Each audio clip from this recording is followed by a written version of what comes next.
Let's make sure everything's sorted. How are we all doing this fine evening? I didn't schedule it, but here we are. Let's see who's in the chat. Make sure to like the video, get everyone in. Liking the video helps because more people get to see the stream and that. That's how it works. We got no one in. Where's everyone?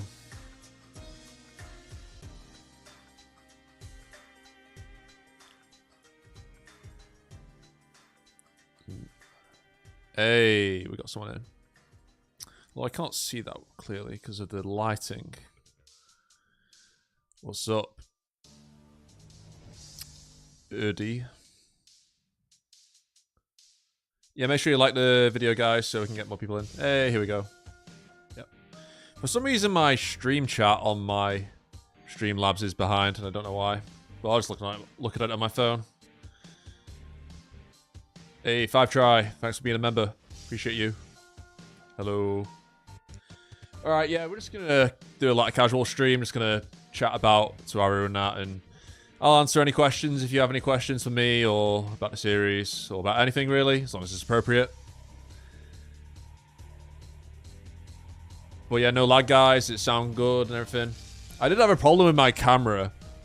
I mean, I had issues when I was live streaming for a while, and I always thought, oh, is it my crappy laptop or is it my crappy internet? But I fixed my internet. I've got really good internet now, which is, it works pretty seamlessly. But it's not that. It was the fact that I think my camera had like different settings to how I had it in Streamlabs, and that was causing the lag. I somewhat rectified it when I was doing live streams, but when I tried like record in the software just for like a video that wasn't live, it took me like so long to get it right. It took me so long to like figure out what the hell was wrong with it. Technology just hates me. Such a pain in the arse just setting up streams and that when you're not used to doing it, because there's always like one thing. It could be anything, and you just got to do like a checklist of what it could be. I know it's not about Toaru, but I'm down to talk about anything, and that's on the top of my mind. So, well, I fixed that, and yeah, it should be working now. I don't know why my oh, it's working now. Hey, it's refreshed. Hey, Clock and Naruto. Hello, thanks for being a member so long. Appreciate you. I'm starting doing members videos again, finally. Feels good. Yeah, I'm doing well. I would have liked to be a bit more productive yesterday, but I was recovering after a night out. I was out late at a bar with some friends and that. I've been doing more social stuff recently, so that's going to continue for a little bit. Not every day, of course, just at weekends for this month.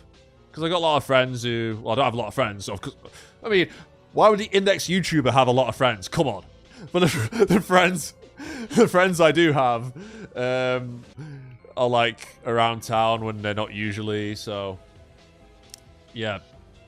Or they're more available, I should say, and I'm trying to get more available.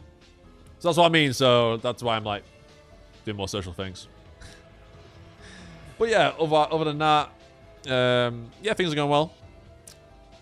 Made a short, did a collab with a YouTuber, which you will see soon-ish. I don't know when, because they're getting a video editor to edit like the last segment of it. So I don't know when they'll be finished with that, but I'll also upload like a video introduction kind of thing to it to go to their channel. So I'll have to wait for that. Don't know when that's going to be, but it should be good. I hope it does well. But yeah, I hope everything's going well with everyone here. We've got a lot of people in. Let's go. This is nice. Got 42 people in. Sick. Great cover for the video. Cheers, Chuck.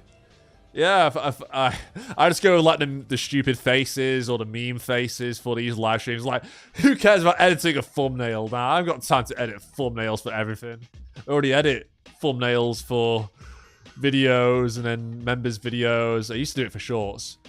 I sometimes do it for shorts if it's not like a frame in the video I don't think will vibe well or whatever.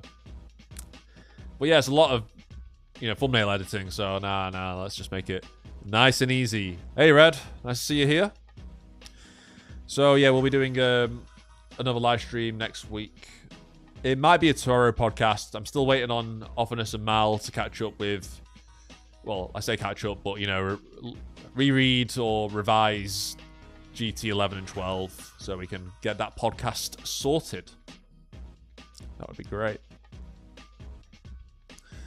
Afrotaku, hey Aeon, how are you? Yeah, I'm great. Good, yeah, like I said, I wanted to be a little bit more productive, but I was recovering from that hangover yesterday. But still went to gym. Went to gym today as well. Focus on physical health as well, important. And it also boosts your mental health as well. I feel like exercise does that. It just makes you feel good about yourself.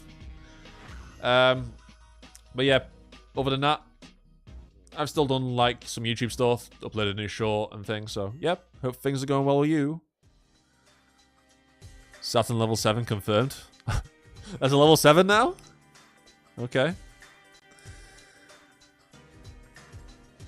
Thanks for the shout out. I have missed you. Oh, thank you. I miss you guys, honestly. Like, I'm not just saying that, like, I actually mean it, because I mean, there are phases when I'm like uploading videos, and well, this is more in the past where it was just like, oh, bit of a grind because I was doing it week after week. I only took 2 weeks off in like 4 years, and then I took a massive like hiatus last year and a little bit this year. But yeah, I was consistent as fuck. But yeah, so there's times when, oh yeah, editing videos is a bit of a slog and that. It's like, oh, it's kind of, do people really appreciate what I do and that? Even though I'm, I want to grow it.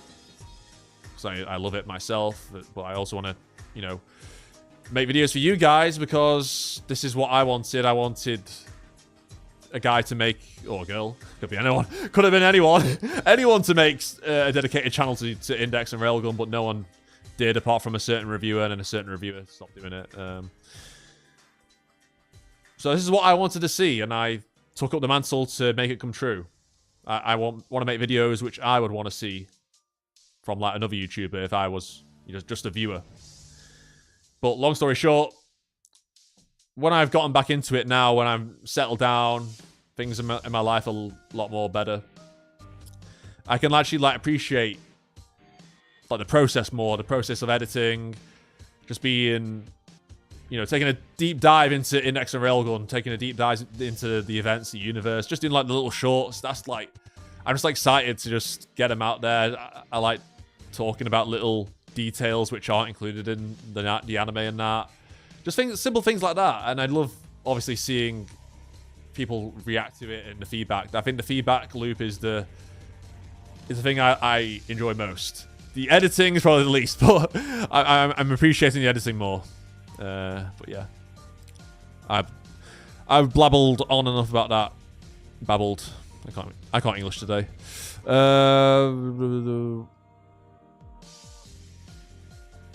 Is there any word on when a certain magical Index New Testament Volume 5 translation is coming out? Not yet.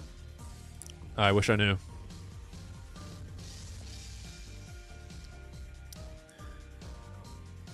Person's name I can't really pronounce. Tenebros Aruku. Sorry, I probably butchered that name. I have a question. While you're asking, even after watching a video about it, I don't understand fish egg. Okay, spoiler alert for anyone's not seen New Testament 22, or read it, I should say. What does it do? Well, they basically just explode. It's like when a Magic Breaker got to its limit. Because a Magic Breaker kept growing in power, or like the thing within it. So the more Terma used it, it was getting stronger and stronger. And it basically bursted. And the fish eggs, yeah, they just kind of explode. Just grow really big and explode. But it doesn't affect Terma though. Like Terma doesn't get caught up in the explosion and die or anything like that. But yeah, it took out Coronzon's soul form, and it like split the Royal Yacht Britannia. We got Super Chat, Homer Samurai, for $5. Thank you very much. You think giving Accelerator a hug and call him friend would help him out? Potentially. I think if you were a random stranger and you just went up to hug Accelerator, okay, you want to be reflected because his passive reflection only works if you're like trying to harm him. so it reflects anything harmful away. But if your intention is to, you know, be nice to him, maybe that would let it go through, although you're touching a stranger, so maybe not. I don't know how that would work in that situation. But yeah, I think he would be... I don't think he would be very happy if you were just like a random person and came up to hug him. I think he'd be quite pissed off. If it was like pre-Sisters Accelerator, or Accelerator during the Sisters arc, I think he would like kill you. But I think if it's white shirt, he'd just be like... What the hell? Although, that being said, Misaka's mum hugged him, and, well, she was drunk, so she had an excuse, and he just kind of, like, let it fly. He was a bit annoyed by it, but he didn't try to, like, hurt her or anything. He just, like, understood she was drunk, so... But if you're, like, kind to him, I think that's what Accelerator needs. He needs kindness. I don't know how receptive he would be towards it if it's just, like, a random person, like I said. But, yeah. What Accelerator wants is a family, although his character's somewhat changed again in the light novels as of late, but that's another story. But yeah, just be nice to the boy. Although he probably will say he doesn't deserve the kindness because of what he's done. Because he, you know, feels so guilty about murdering the sisters. But yet he still tries to redeem himself. Erdi, you need to take time for yourself. We don't want an unhealthy Aeon. Yeah, well, that was kind of the thing for a couple of years where I took a back seat with aspects of my life, but not going into too much detail. It's not like, oh, a tragedy or anything like that. There's nothing. I mean, there were some things that happened, but yeah, I kind of just prioritized YouTube above all, which it's what I want to do. Is my dream in that, but you know, you need to find balance. It's like if you ever seen the Karate Kid, Mr. Miyagi, he talks about balance and balance in life, and that's when you're most happy. And I can vouch for that because I wasn't exercising. I was in a job I hated, or a job that I had no progress in. Yeah, with other things I won't talk about. But yeah. But things are better. I have my own place. I've got a car, etc. New job. So things are going a lot better.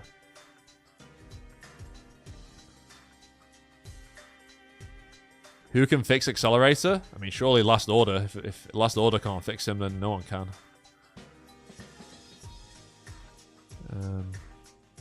I love that you're coming back to TikTok post. Yeah, well, whenever I do a short, I'll do it on TikTok as well and Instagram Reels. So I'll just, you know, keep uploading content on all three. So I can get, you know, a wider following on multiple platforms. And then some of that can siphon into my YouTube and vice versa. So yeah. You know, I was kind of opposed to TikTok for a while. I understand it's kind of necessary. I'd like to get to 1,000 followers though. Like if you haven't followed me on TikTok yet, please do so. It's just A&F Horace. You'll find me. So I'd like to get to 1,000 and then go from there. I think you have to get to like 10,000 followers to get paid on TikTok. So, well, that won't be for a while, I don't think. But yeah, I'm still gonna grow it regardless because obviously some people on there might check out my YouTube who don't use YouTube normally. Afro Otaku, I don't know how to respond, if you'll respond to this, but what do you think of how Shokuho treats Misaka? Good question. I mean, you mean like in Railgun and that, or do you mean like in Index? In the light novel, I mean. But if we're talking generally, oh well, she's kind of worse with Misaka in Railgun than she is in Index. They still have like banter in Index, but it's not really as bad as what she did in Railgun. Because in Railgun, you know, she erased the memories of Kuriko and Uehara and Saturn temporarily, which is, you know, that's what a lot of people hated her for back then. And she was kind of like presented as like she was going to be the villain of the Daisei arc, just because how it was written, it was the twist that she wasn't the villain, it's actually Gensei. So stuff like that, like the way she taunted Misaka and that, and obviously messing with her friends. I mean, she had good intentions because she didn't want Misaka to get involved. She knew what was happening and what Gensei was trying to do, roughly. And obviously, when Misaka did get involved, that, you know, Gensei's plan was starting to go through in that. So I understand her intentions, but yeah, no, I get it. It's because Shokuho has a complicated relationship with Misaka because of Dolly. She kind of blames Misaka for what happened with Dolly, but yes, Misaka was very young as a child, but this is just Shokuho's logic. Yeah, I know it's hard to criticize Misaka for giving her DNA map away to shady scientists when she was really young, in my opinion. But you know, Shokuho is a flawed character. That's the whole point of a character. She's my favorite girl in Index for a reason. I just think morally, like, her morality is so in depth, and yeah, she does like do stuff which isn't nice. She's a morally grey character. She does stuff which you might not agree with. Well, that's the point of Shokuho, and I find that fascinating. I really like morally grey characters.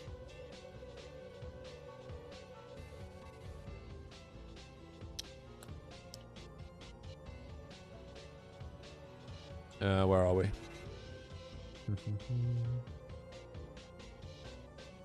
Just send Accelerator a love letter. I think he would throw that in the bin. What do I do for a living? I'm a YouTuber.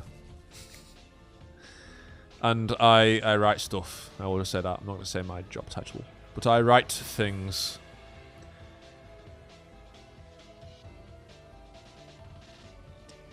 Writing things is fun. Forgot to ask on a previous stream, did you draw some arts or write some fanfic about Toaru? I wrote a bit for a Fuyama backstory I had planned. It's not very good. Don't look at it. But I wanted to think, what would Fuyama's backstory be? Because I just find him to be, obviously he's a really interesting character, and I wonder like what would make him so adamant to save the world. Why is he so obsessed with saving the world? I mean, we don't really get that explored in the next. I mean, he's a great character regardless. We don't need a backstory for him. I think his character works without a backstory. But I was just, you know, wondering. I think a lot of people are curious about what Fuyama's backstory actually is, because he was born with the Holy Right. He didn't have a normal upbringing because, you know, magicians aren't usually talented from birth like saints are, and he's above a saint. He's basically born with the Holy Right, and then trying to purify his soul further, becoming God, like part of God's right seat. Or did he found God's right seat, or was God's right seat already a thing before Fuyama? Like, just stuff like that.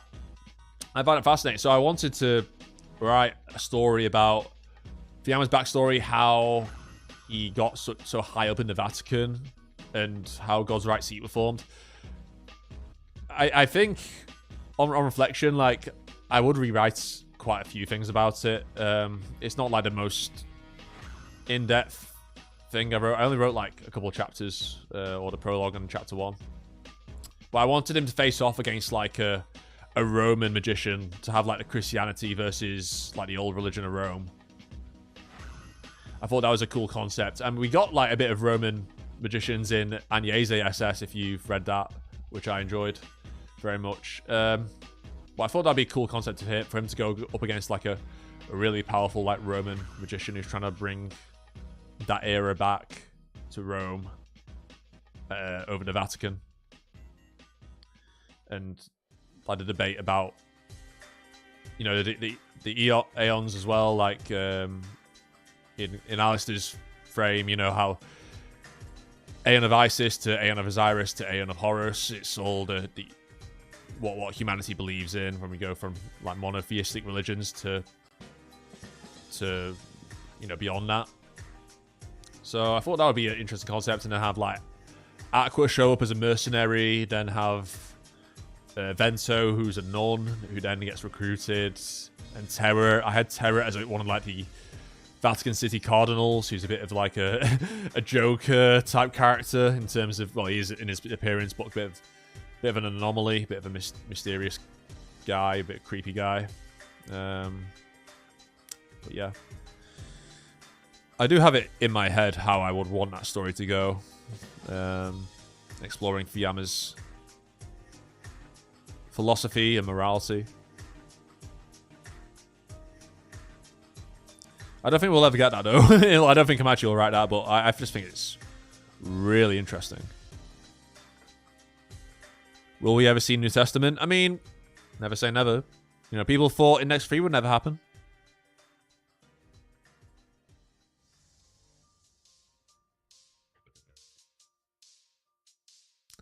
By commenting in the chat and sending super chats is how you earn XP for the fan thingy.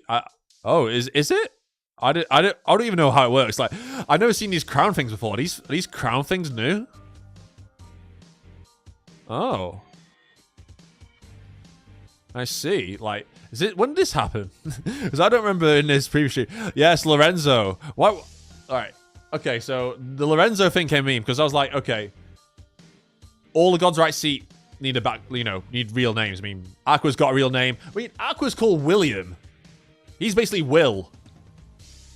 But like, so I needed an Italian name for Terra, and I thought all of like the Magic Side Italian characters are named after, you know, saints or like holy figures from the past. So I was like looking at Italian names and also looking at any saints or anything that I could use for the name, because you got like Ursula Aquinas, who's named after Saint Thomas Aquinas. You've got Sherry Cromwell, who's named after Thomas Cromwell, Orville Cromwell. You've got who else? I mean, Agnese was Agnese's saint, or Agatha was a saint, who's one of like the nuns in the Catholic Church. I mean, I made like videos of these. I can't remember them all. Isn't Biagio like a saint or something? Saint Biagio. Let me Google it. Yeah, Saint Biagio, Saint Blaze. Like literally all the Magic Side characters are named after fucking saints. And Lorenzo is the Italian name for Lawrence. So Saint Lawrence. What's wrong with that? Like I don't get the meme. I don't get why people memed Lorenzo so hard when all the Magic Side characters are named after like saints and holy figures from the past. I don't get it. I chose not to give Fuyama a proper name. I thought, because Fuyama's different. Fuyama's unique. You know, he's born with the holy right, so I feel like he should be Fuyama from the start. I don't think Fuyama should be called, I don't know, Luigi. I mean, I could have called Terra Luigi. I mean, he's fucking green. Imagine if I did that. Imagine if I called Terra Luigi or Mario. Are you fucking kidding me? At least I actually did. At least I actually put some fucking thought into it. But no, people meme it, and I don't know why. Whatever. Everyone's a critic, aren't they? Like you think I just like pull names out of a hat when I'm doing index shit? Like I put thought into this. Like I had the main. I made like a new girl character to have like. Basically be Fuyama's. Every index main MC needs like a girl to go with them, you know, girl partner, you know. Accelerator's got Last Order, Toma's got Index of Misaka, and then Hamazura's got Takitsubo. So I needed to give Fuyama a female co-lead to go with him. Not that he would be a harem protagonist, but I thought, yeah. So I went with Claudiana, so like kind of like Claudius, the Roman emperor, and Diana, who's like a Roman goddess. So I put those two together. I thought that sounded all right. But no one memes that. So yeah, I put thought into the names.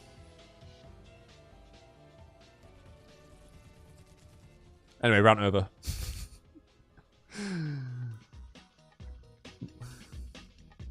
But yeah, if you were to give Terra of the Left like a real name like William Orwell, what would you call him?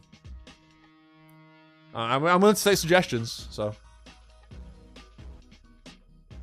Fuyama works as a harem protagonist like Kamisato. Yeah, I guess he would, because he's a right-hand user, and every right-hand user needs a harem. But well, technically Fuyama is like the head of the Vatican. I mean, unofficially. So he's got basically all the nuns if he wants. He's got fucking everyone. But I guess when I was writing it, or when I was conceptualizing it in my brain, I didn't want like, I didn't want to have to like write like a shit ton of female characters and try and juggle like 100 at once that have to be around Fuyama a lot or whatever. I mean, technically, Vento would be in his harem, I guess, because he defeats her and then he recruits her to God's Right Seat. So technically, Vento would be in Fuyama's harem. So there you go. There's the two female characters in Fuyama's harem. Oh god, yeah. What are you gonna call Terra a James? Like, I always saw Terra as Italian. I never saw Terra as like British. I mean, of course they get cardinals from like all over like Europe, and I mean, the current pope is now American, which is kind of crazy. But no, I always saw Terra as Italian for some reason. I never like thought he was from anywhere else. I don't know. If you think maybe Terra could be French. He'd be Terra. It would either be Italian or French. I'm not having him as like, I don't know, anything else. Or British because he's ugly. Us Brits are ugly people.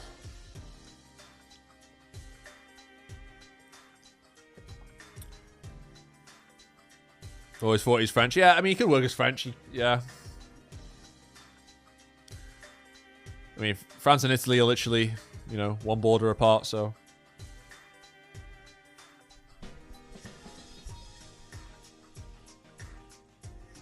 Yeah.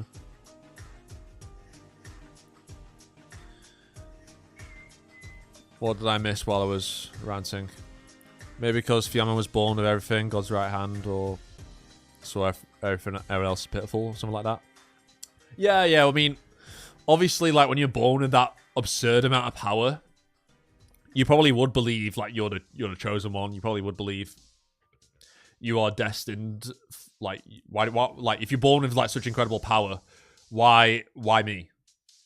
Is this a sign? Is this a side of my greater duty? Maybe that was Fuyama's philema in his mind. That was his true will. He thought, my true will is to perfect what's already inside me, this vast amount of power, to perfect it, and then with this power, what can I do with it? Maybe it is because I am the second coming of Christ, because, you know, Christ was born as basically the chosen one, in a sense.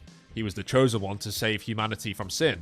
He's the one who would, you know, get everyone to heaven without having to worry about original sin anymore.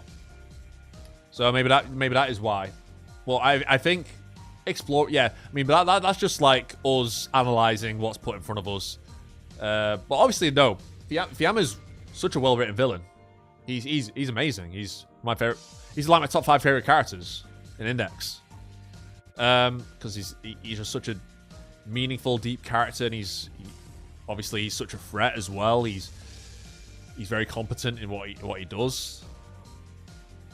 So, but yeah, I just think it's interesting to think about like how he got to that position in the Vatican, because he's a young dude. Like he's like described as a young man, so he's older than Toma, maybe in his early 20s.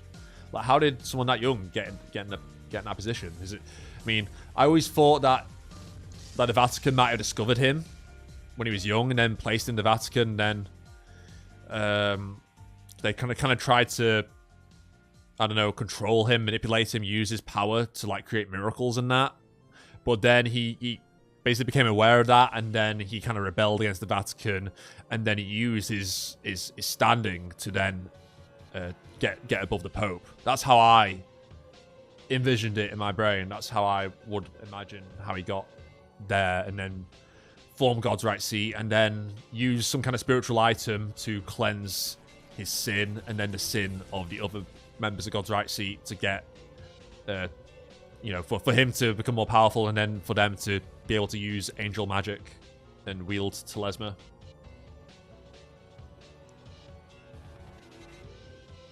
God, I'm such a nerd.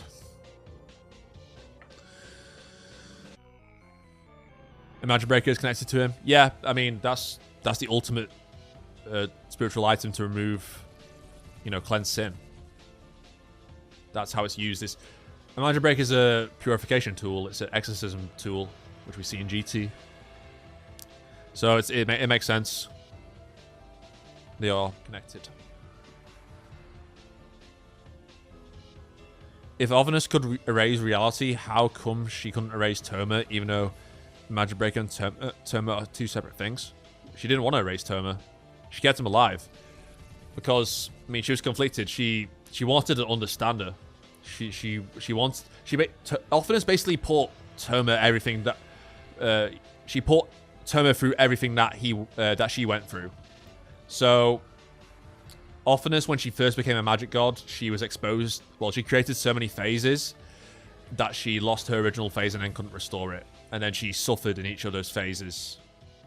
I mean, she probably didn't, like, create phases which were as brutal as they were towards Toma.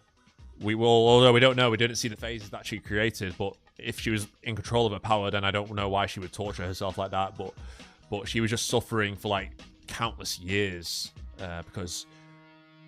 She had all the power in the world, but she didn't have enough power to be able to bring back her old reality. And then existence and reality just became meaningless to her because she could do almost anything she wanted, but none of it was genuine. It was all... She was basically the puppet master, and then she was controlling all the puppets, but that was her reality. All of it was artificial. It was all created by her. If you can create reality to your will, like, life becomes meaningless. If you can just control everything. You can't restore the untapped world, the original world, which is why she relinquished her power and then just said, I've had enough. But then she wanted it back. Because she wanted to understand her, and then also, well, she claimed that she wanted a magic breaker to restore her phase, but deep down she wanted someone to understand what she went through and to realize what that burden was like. So that's why she kept Toma alive, and she kept killing him in different phases and universes, but she was trying to psychologically destroy him. She wasn't trying to, like, erase him. She could have erased him at any time, but like she said, if she erased him, a magic breaker would have been lost. A magic breaker, like, it could have respawned at any point in time or space, and while she is almost all powerful, she's not all knowing. She wouldn't know where a magic breaker would respawn to. So it was not worth doing that. So yeah, that's why Office didn't erase Toma. The knowledge for real. I'm just a huge index nerd.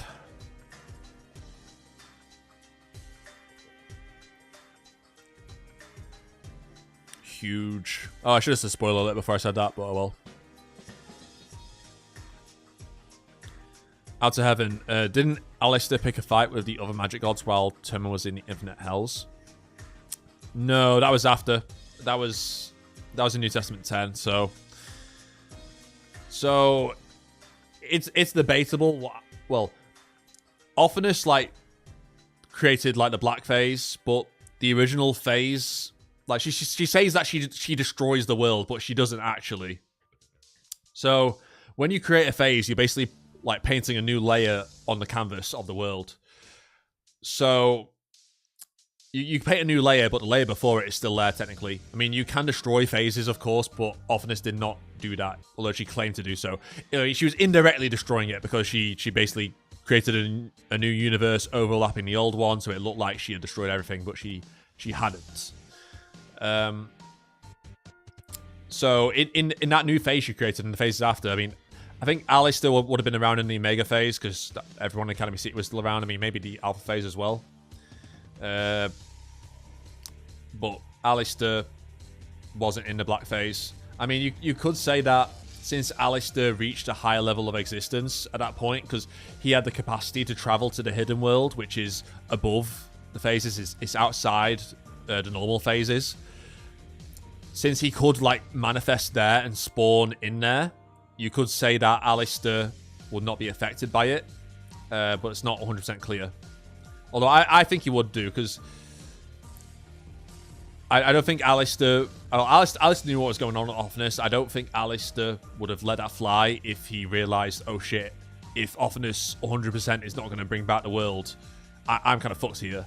So I think Alistair then would have like intervened with Ofnus and then took her out from behind. That sounds wrong. But yeah, you get me. But so that happened in New Testament 10 after Ofnus... Some of our officers fought again, and Ofnus disappeared. Like, magic gods did help somewhat to save Ofnus, but also Magic Breaker also negated the fairy spell. And then once that happened, when the magic gods intervened and they thought Ofnus was over, they had nothing to. They were then about to take their move on Toma to make him their scorer. Then Alice decided to move and take him out when they weren't expecting it.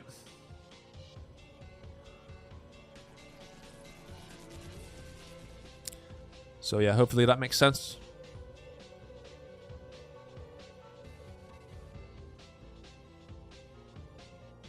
Accelerator Platinum Wings versus Ofnus Gungnir. I mean, Ofnus can just erase everything around Accelerator. She doesn't even need to do anything to him. I mean, it is possible that Accelerator can...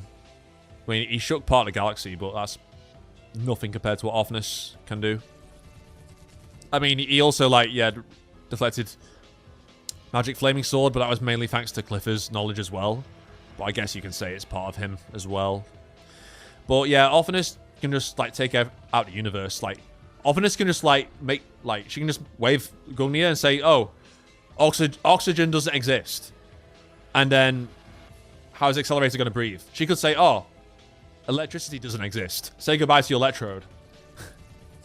You could say, oh, well, maybe, you know, the tree of Klonoff, which covers all the phases, would somehow stop that. Since the trees cover, like, they're in every phase, so it wouldn't matter. But you could say, oh, well, that might stop it somehow. But that's not clear at all. We've never seen that. So yeah, Ofnus doesn't even need to like do anything to him. She can just like take out whatever he's reliant on.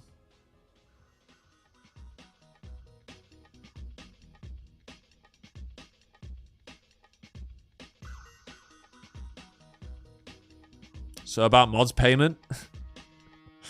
What do you mean you're my willful volunteers? I don't have any money. What's money? Phases were destroyed though. No, they weren't. Like, this... Listen, this argument is stupid. Like, how the fuck does Marianne summon all the gods from the different previous phases then if they were all destroyed by Ofnus? Oh, she only destroyed the ones that have... don't have any religion in it. That was never stated. Like, you're talking absolute bollocks. They overlap. Like, literally the magic gods describe it in New Testament 13. It's literally... layer after layer after layer. If Ofnus destroyed all the important phases, like the ones that aren't like Heaven and Hell and Asgard and shit, if Ofnus that, if only those ones existed, so there's only a limited amount of world religions. There's not like a billion world religions, is there? So, are you telling me that Choronzon couldn't destroy like what 50 phases max in New Testament 22? Are you trying to tell me that? Why would Choronzon need to go through such an elaborate ritual to destroy, what, 50 phases?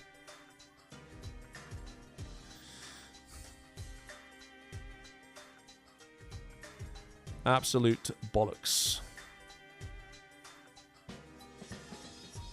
Dex. Hey Aeon, random question. Do you know how many exact times Komo-sensei appears in a series? I have no clue. I have not counted. Hey, Bond Repair, nice to see you here. Honestly, who could be considered the best person to deal with an almost full power Ofnus? Well, any of the magic gods. Any of the, you know, true gremlin gods. True gremlin gods for sure, because they're more powerful. They're not reliant on a spiritual item or the fairy spell, and just their presence, you have to kill them an infinite amount of times to truly kill them. And their presence alone blows up the universe, or the phase. It's not exactly stated. It might be in the Japanese where it says differentiates between phase and world and that, but the presence alone just whether that, well, she Offness might be immune to that because she is a painter, she is a magic god herself, so she might not be affected by that, by the presence thing. But Offness would have to kill him an infinite amount of times, and this isn't Toma. This is like magic gods on her level, if not stronger. So I think any of the true Gremlin gods beat her. We haven't seen Iwaz at full power, but Iwaz at full power is stated to be, be able to overpower the magic gods, and Iwaz exists in every phase, so that's going to be difficult. Then maybe full power Kuronzon, but again, she can't really travel outside of that. But if she did, then she would win.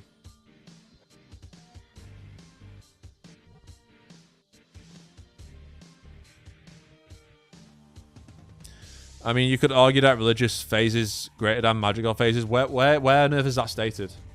Where is it stated that some phases are like harder to overlap than others, or destroy, quote unquote? Where is that stated? If you're going down that argument, I mean, you could say, oh yeah, well, there is technically more stuff in them. There's more powerful things in them, like angels and stuff. Yeah, you could say that, but that's never been stated. A phase is a phase, unless it's like the Hidden World. Just because it's got more stuff in it doesn't mean it's harder to paint over. Or maybe it does. I don't know. You find that quote and let me know about it. Well, yeah, if you take it at face value and you say, oh well, heaven's got all the archangels and maybe God or whatever the monotheistic God is in Index, if it does exist, and maybe Jesus in heaven, that you could say, oh yeah, well, that's stronger than, like, I don't know, some random world Offness created. But then again, you could say, well, I mean, what do you say about the original phase that we're in at the moment? Like, the one with Alistair, the one with Alice, the one with Transcendence, they're probably, stronger than the Archangels. I mean, that got taken out in a second. I don't know. You tell me. You tell me.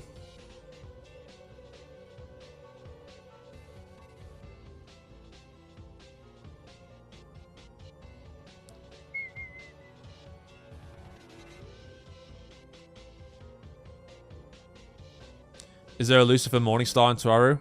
There is Lucifer, the devil. We saw like a fake version of Lucifer. We got a lore behind the real Lucifer as well. Archangel Michael fought Lucifer. It's kind of like the Book of Revelation, if you know around that. And then, yeah, cast Lucifer out of heaven.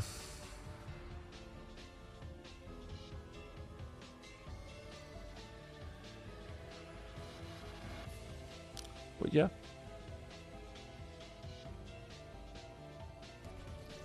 I have no idea what they're talking about now.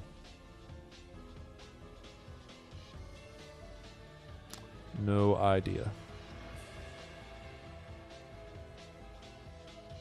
Toaru scaling, which is a hot mess. Well, it's because Kamachi doesn't care about scaling. I don't think Kamachi cares about scaling, really.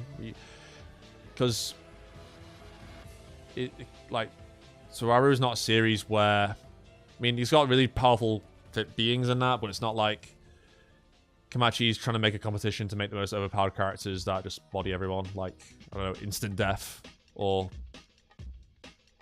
Rimuru from Tensura, who has like a shit ton of abilities and everything.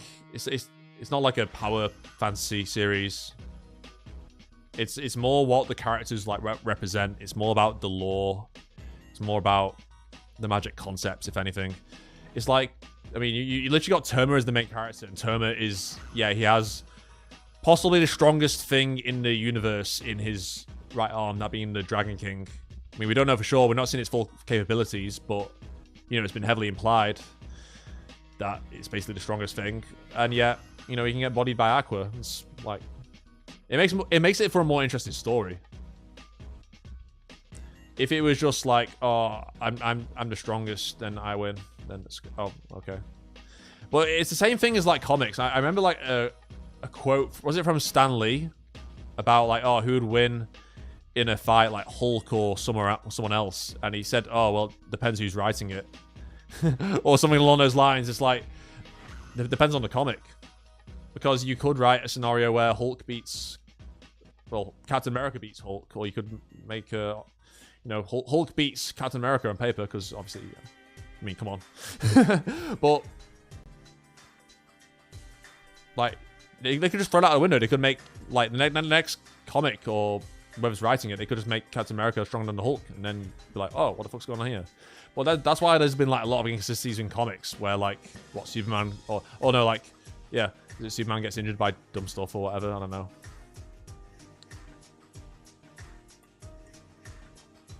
It's impossible to find consistency. Because it really just depends, doesn't it? Depends on what they're writing about.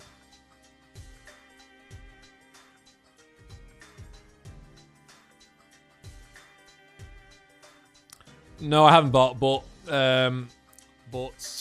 back in the day, I used to do like versus battle debates, which is kind of cringe looking back now because I wasted so much time doing that.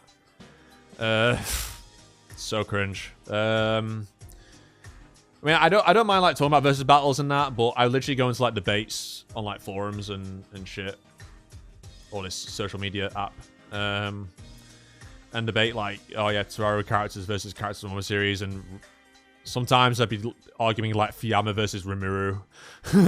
not like full power Rimuru, but like planet level Rimuru. So yeah, that's why I know about it.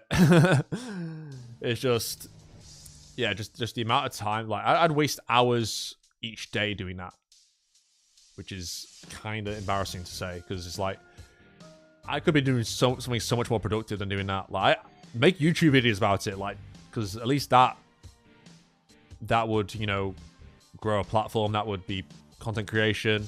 But no, just arguing hours on end about that. I think it's such a waste of time.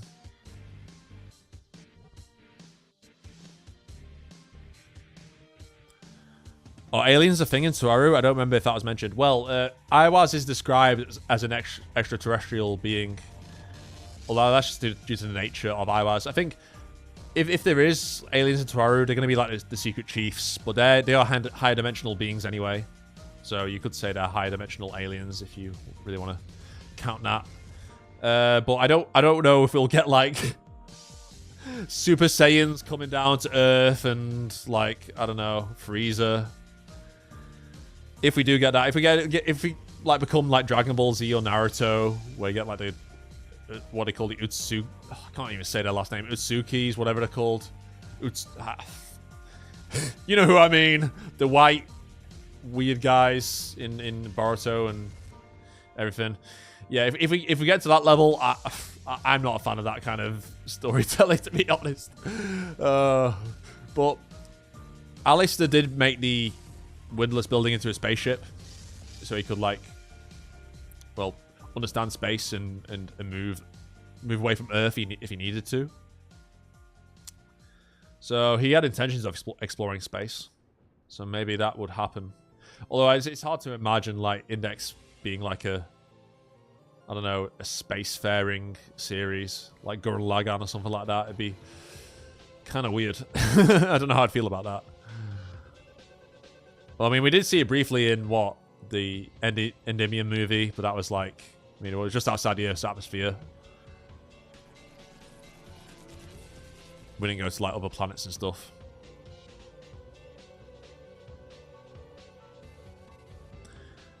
Moza Gianni. People like to forget when comparing Accelerator to Gojo that Gojo is over 6 feet tall while Accelerator isn't. Yeah, I mean, Accelerator is, yeah, kind of small, short, but I mean, he's a lot of people in Japan are that height anyway, so I mean, Accelerator's only 15 as well, so he's still got some years of growth left, I think.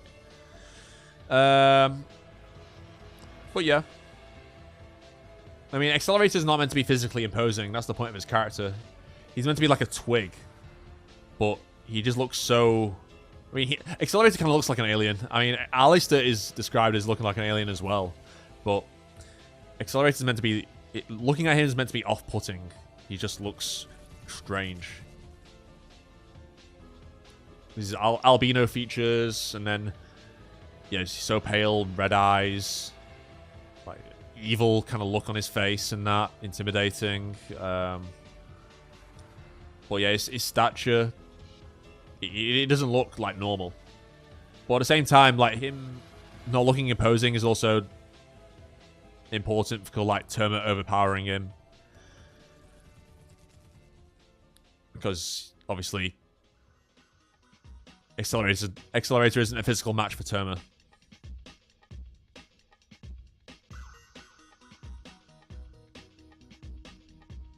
Accelerator's like the Virgil Sephiroth of Toaru.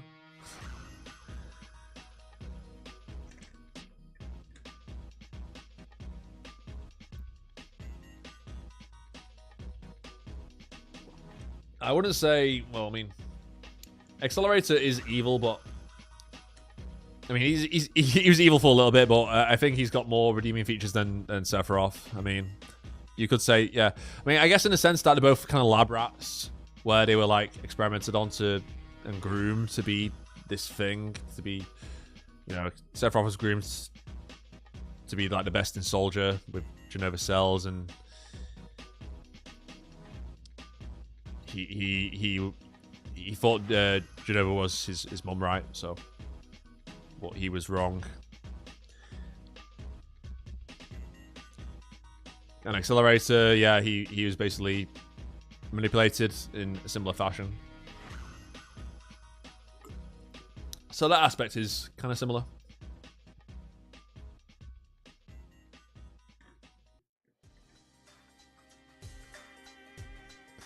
Isn't that Meltdown a girl? I can't spell her name, Mugano. Also really young. Well, I mean, in the item spin-off, 1 year ago, she was in, like, a school. She was in, like, a high school or middle school. We don't know. So, yeah. I mean, all the Espers are really young.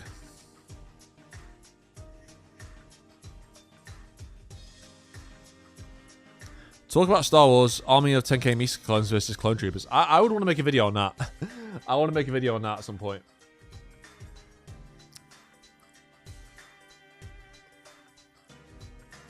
I think it's a good idea for a video. Plus, some of my friends, like some of my friends love Star Wars.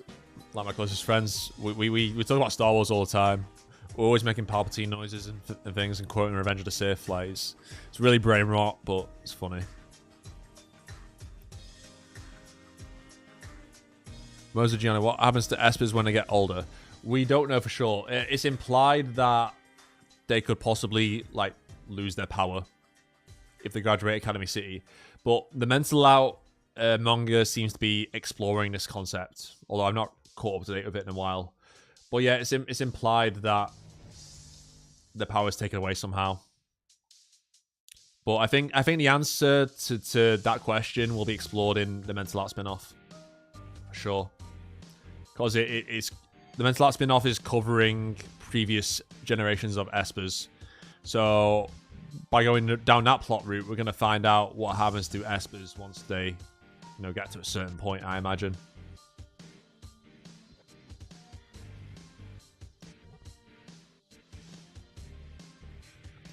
Quick question, how tall are you? I am 6'3".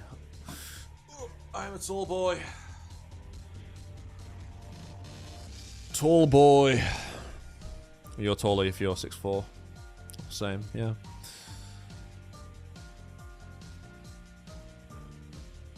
What is a Magic Breaker? How does it function? I recommend watching my videos on Terma, if you're curious. I got plenty of videos on Terma on the channel. Check them out. I made a playlist of them. Terma videos is a thing that exists, so please watch that.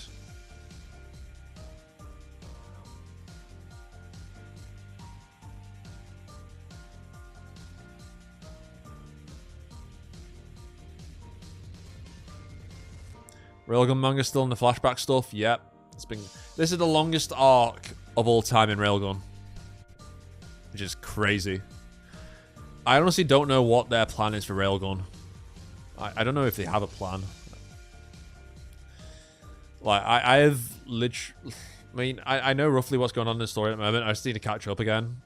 I'll do that this week. I'll try to do that this week. But I just think, oh my god, like, I'm not talking about like what they're doing at the moment, but I'm just... After this arc, like, what is the actual plan for Railgun? For the manga, I mean. Because I have no clue whatsoever what they are planning to do. Where is it going? Because at the moment, it just feels like... I mean, they just wanted to do a Misaka backstory arc, which is fair. But in terms of what's going to happen after that, like, are they going to actually do stuff in New Testament era where the timeline is? Or are they going to do World War 3? What are they actually going to do? Or is it just going to end with this backstory arc? Like, I have no fucking clue. I don't think it will end, because it's like, Railgun's really popular. It would make no sense for it to end. I just don't know what is the overall objective of Railgun at this point. At least with, like, Genesis Testament, you can see, like, potential that what it's leading to.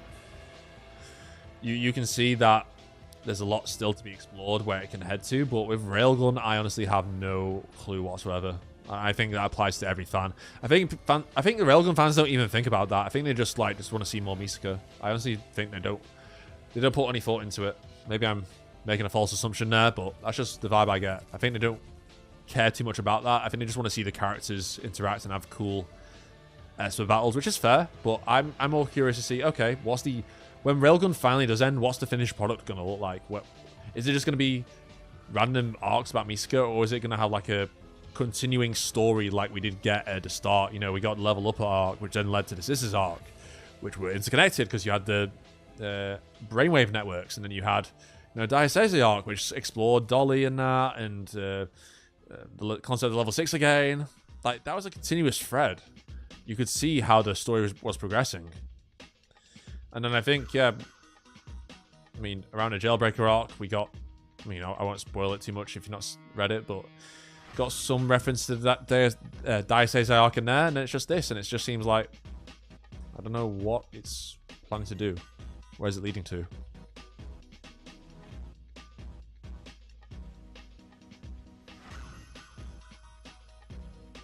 I will see what Railgun covers in New Testament, but what could they do considering how often she already shows up in New Testament? I mean, you can just have her do random stuff which isn't during the days where she's involved, or do like, you know, what they did with Sisters Arc and Daiseize, do like a Railgun version of the Ichihana Ransai or something. Because Misaka's in, you know, Daiseize arc, and then... So, yeah, I mean, the Ichihana Ransai goes on for multiple days, right? So, explore different days of that. Have them do something else. That'd be cool. I'd love to see the Ichihana Ransai again. It'd be cool. Yeah. Because I feel like we didn't get too much time on that festival. It was more about, I don't know, the Gremlin versus Olaris's group stuff and Kakina. So there's stuff there. I just don't know what their plan is. I just don't know what they're gonna do with it. It's just weird.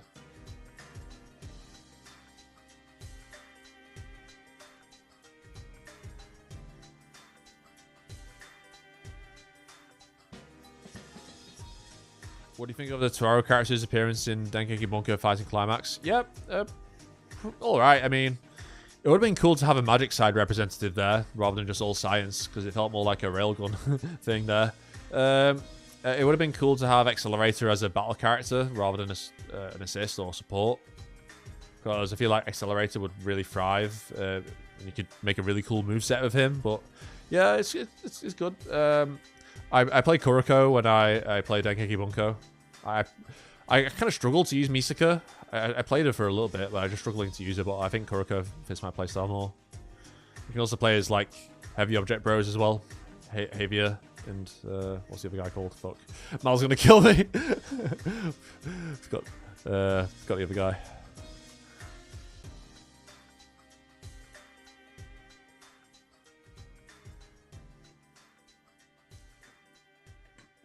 Really wish Tomo was playable. Yeah, well, Toma being as a playable fighting character, his movesets would be kind of boring.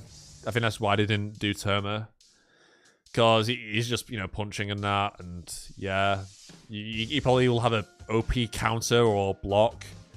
I mean, you could do something cool with his like special, having like dragons and stuff, but overall his moveset would just be kind of like, you know, whatever, because, you know, he doesn't have like a power he like stands out before he gets dragons, so. Well, with Accelerator, it does. You know, Accelerator can do a whole lot. You know, you got wind, you got plasma, you got earth, you got all sorts.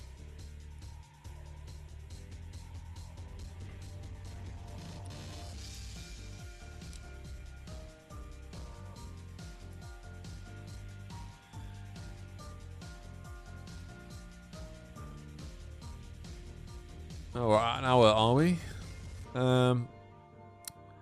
Yeah, I don't want to go on for too long with this, to be fair. So I'll call it a day here. I want to see Golden Dawn Alistair animated so bad. Yeah, me too. But yeah, thanks for tuning in, guys. Hope you enjoyed. You should make a Japanese version of your channel. That'd be very difficult because I don't know Japanese. But I mean, I guess I could pay someone to do it, but that would be a lot. And yeah, I don't know whether I'd get like copyright nuked if I did this in Japanese. Probably would. Even though like Kadokawa sponsored Giguk and that, they let Giguk work for him. Anyway, see you guys. Enjoyed. Have a great rest of your day, and I will see you some other time with more videos, of course.